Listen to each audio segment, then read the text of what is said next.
Unfortunately, you're not the first and last one.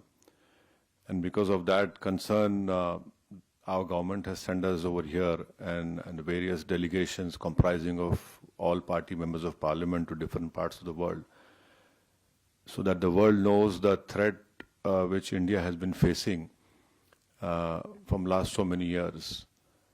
And unfortunately, we have lost huge amount of human lives. Innocent people have been killed. And the fact of the matter is that this problem emanates from Pakistan only. Unless and until Pakistan stops promoting, aiding, sponsoring all these terrorist groups, this issue will not go away. And India has exercised utmost restraint in dealing with this problem. I don't want to reiterate what the head of my delegation, my honorable good friend Jay Panda, has said. But please understand that India has exercised utmost restraint. Even after the Pahalgam attack which took place, in which 26 tourists have lost their lives. And please, understand the enormity of this massacre which took place. A girl which got married 6 days ago, on the 7th day she becomes a widow. A girl which got married 2 months ago, she becomes a widow. India has all the wherewithal, and inshallah we have all the means to ensure the safety of not only the Indians, but anyone who lives in India. Because if you see on the 9th or 10th of May, when Pakistan unleashed whatever it had, no amount of damage happened in the mainland India. Yes, in the Poonch area, we know what has happened. But the air defense system, what has been said by the government in the media is that all our technology, all our warfare was able to stop whatever was thrown from a failed state like Pakistan. You're absolutely right, a bomb blast took place in Rameshwaram. Those culprits have been caught.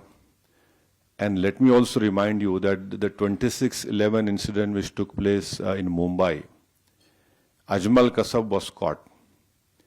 Ajmal Kasab was given all the due process of the law, wherein Ajmal Kasab went through all the legal process of our country, and ultimately the court gave him the punishment.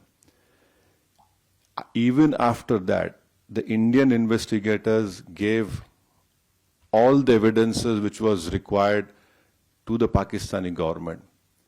They had given proofs, audio recordings. And can you believe at that time when this 26/11 incident took place, the Pakistan foreign minister was in India.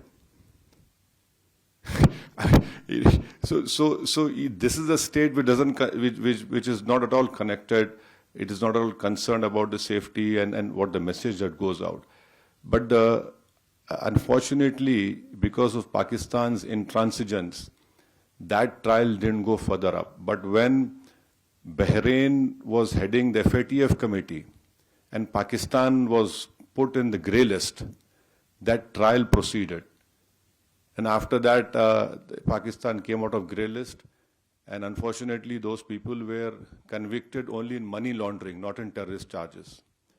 And there was a UN designated terrorist called Zakiur Rahman Lakhvi.